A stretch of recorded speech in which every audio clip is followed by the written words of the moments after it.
Aside from my initial public statement on the Chaim Walder situation when the story broke, I've completely stayed away from any details of the case, rather focusing on helping parents speak to their children and doing what I can to promote child safety education, because that's really the best way of keeping today's children safe from abuse overall.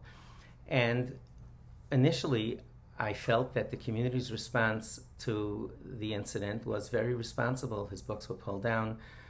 He was taken off positions that he had and public roles that he was playing. And overall, I felt it was a fair and balanced way to approach things. However, over the past couple of days, there's been a dark turn to this since he died.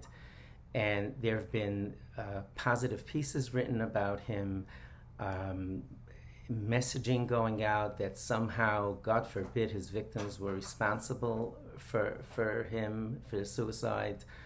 And I feel compelled to speak out on behalf of the abuse survivors. Walder is responsible for Walder, period, full stop. And to be clear, there are no victors here. After the Weberman trial, one of the reporters came to me and asked how I feel about this victory. And I said, there is no victory. The abuser went away.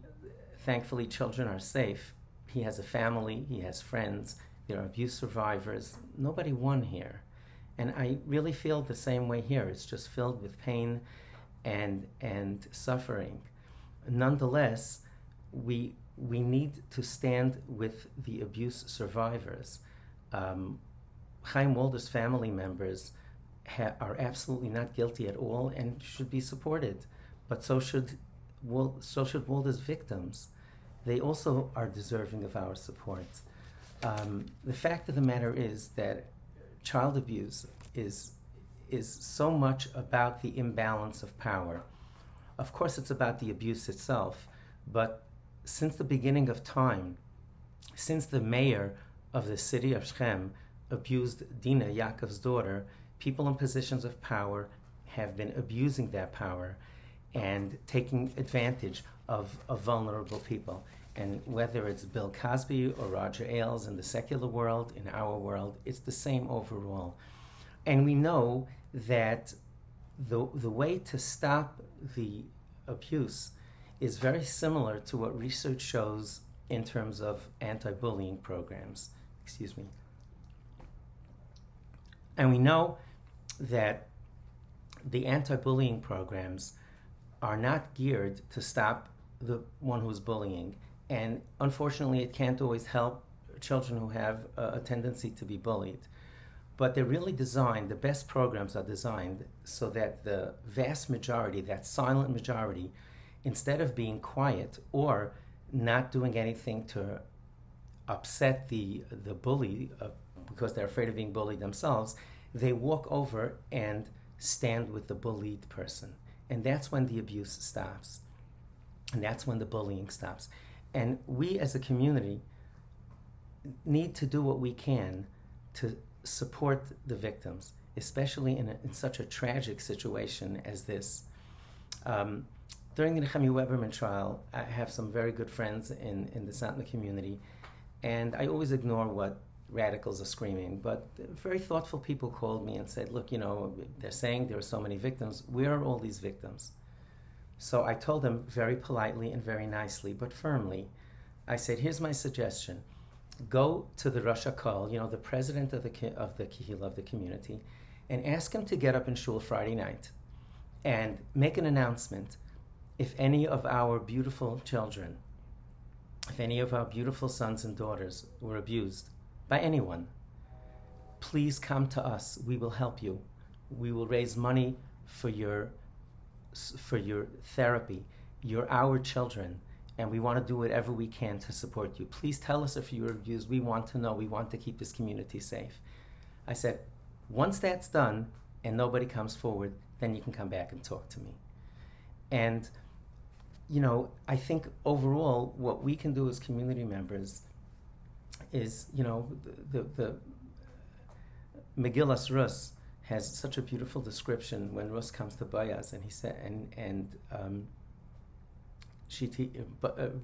Boaz asks, Mi'at, who are you? And she says, Anochi Rus Amasecha, I am Rus, your maidservant. Ufarastach nafecha ala mascha. Spread out your garment over your maid, meaning herself, Ki gayalata, because you are my redeemer. And why shouldn't we do this to abuse survivors? For God's sake, why aren't we expressing our support and solidarity with the survivors? Now, whatever you feel specifically about this situation or any other situation, we know that over 20 people gave testimony. We all assume that the number is greater than that. What's happening with all these children? Who's supporting them? Who's helping them? And because of the imbalance of power, how many times have I heard myself, abuse survivors, saying that the abuser told them, nobody, who's going to believe you over me? Go ahead, tell anyone you want. And unfortunately, we know that there are other problems with that, because the abuse survivors very often are tzeklapt, as we say in Yiddish. They're deeply wounded by the entire episode. And sometimes they act out in antisocial ways. Very understandably, many of them have significant challenges with religion, and have all sorts of crisis of faith. And it infuriates me so much. I see it all the time, that the abuser goes and says, "You're going to believe this." Just fill in the blank. Person over me, and fill in non-religious or other antisocial acts. And it's so infuriating. It reminds me of one of the kinos, one of the lamentations that we say on Tisha B'Av, on the 9th day of Av, when we commemorate the destruction of the Beis HaMikdash, of the temple.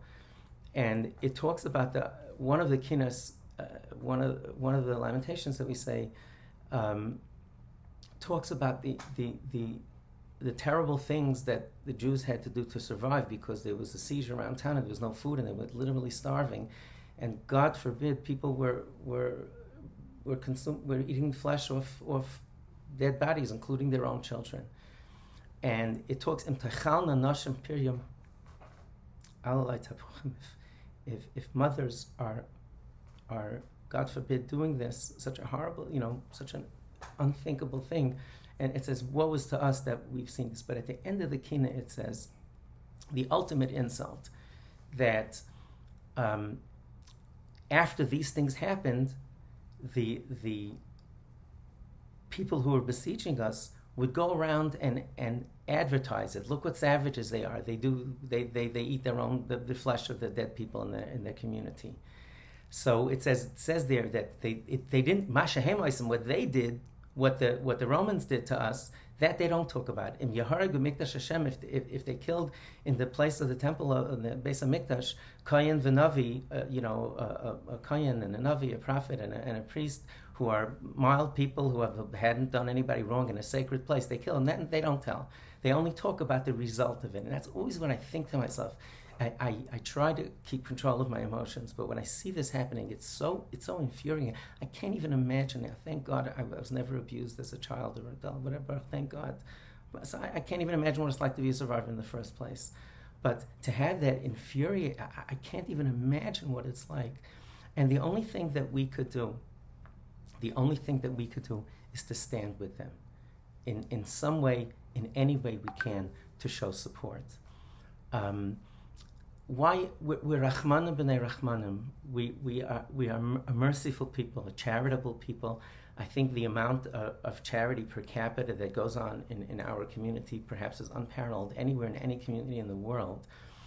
Why don't we feel that it's an appropriate thing to raise money for the treatment of abuse survivors? Why is it that we can't do more, at least thought given, that in light of this tragedy, how much the abuse survivors need our support? And when because of the imbalance of power, it's specifically because of the imbalance of power, that's why abuse survivors often don't come forward, and that's why they're so vulnerable. And when they see powerful and well-connected people standing with an abuser, it's a dagger through the heart. I know I always say this, people say it's hard to imagine that this is the case, but so often the survivors say that when they weren't believed, it was much more painful than the abuse, because in their hearts, during the abuse, they were horrified, of course, and in terrible pain, but they figured that once I come to the village elders, once I come to people, things are going to be set right. And when that doesn't happen, it is searing to them. It's so painful. I think that's what we need to do. We need to devote ourselves to representing the interests of the children, and some of who are probably adults now, and educating ourselves and our children about the best practices of child safety education. 8 years ago, we published our child safety book, Let's Stay Safe book, a little bit over 10 years ago in conjunction with Art Scroll. And 2 years later, I was attending a Torah Masorah convention. And it's a convention of Jewish educators from across North America. And I approached one of my trustees and asked him to donate 1,500 books that I would like placed in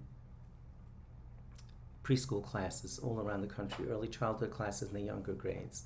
And we worked out something that I wanted the folks to have some skin in the game. They had to just sign a paper that they were picking up these books and they would place them in their libraries.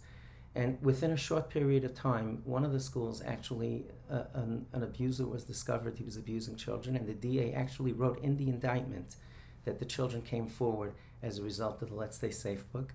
And we got over a dozen communications directly from faculty members and parents thanking us that happened as a result of the free book distribution.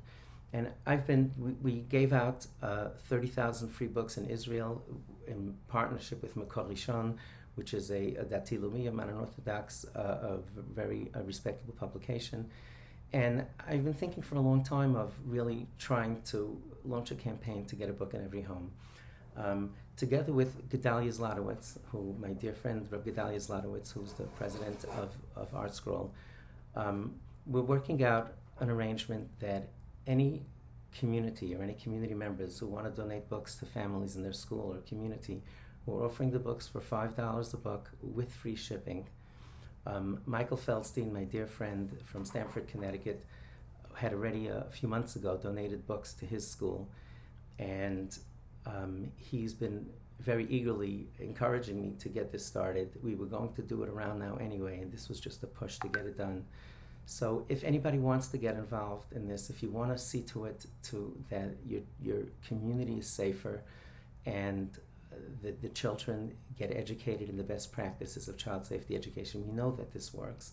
Please let us know. Michael Feldstein's email is MICHAELG, as in George, Feldstein, FELDSTEIN @gmail.com.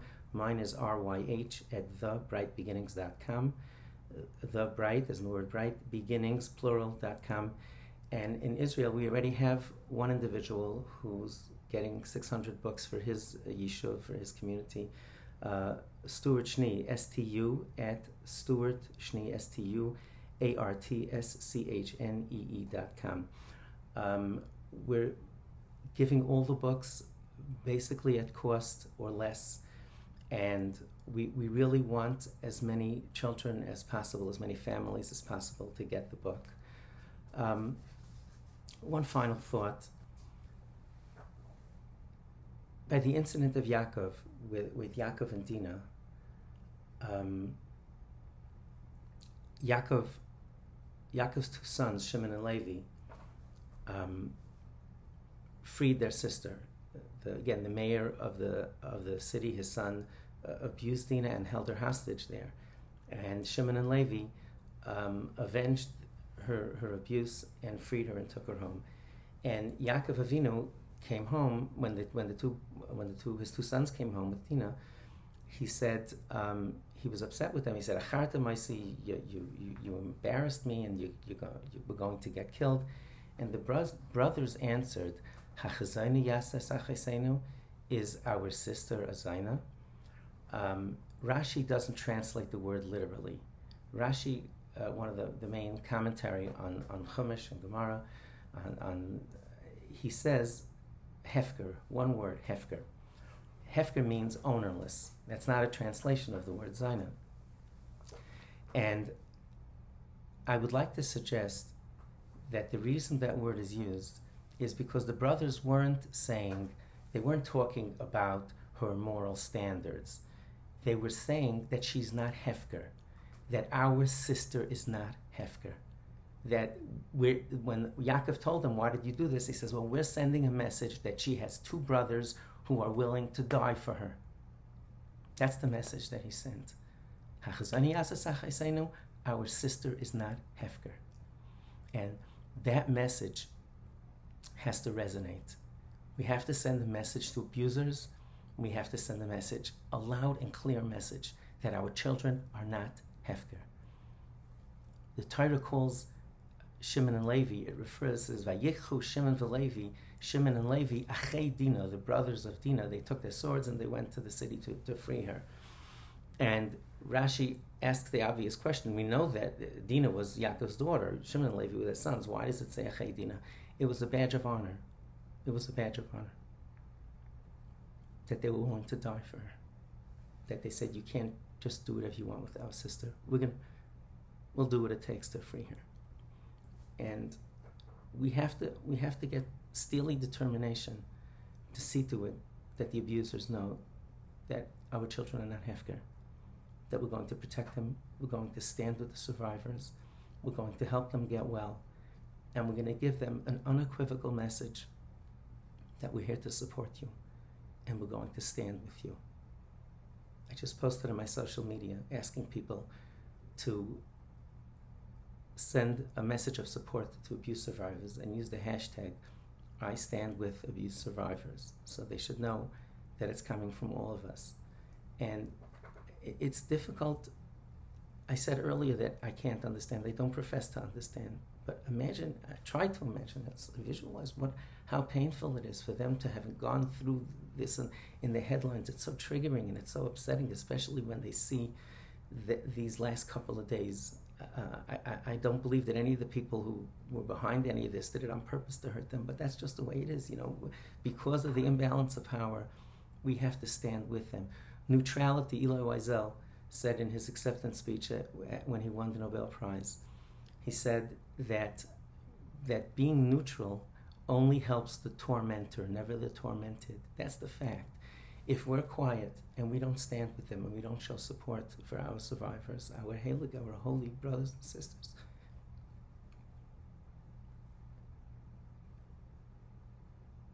many of them are not what we would call part of our community anymore, through no fault of their own. And we have to embrace them. We have to tell them that we love them and we support them, and it's not hefker. It's not okay to do this. It's not okay to praise an abuser. And it's not okay to let them just wallow in pain. We have to do what we can to support them. They're our children, they're our brothers and sisters.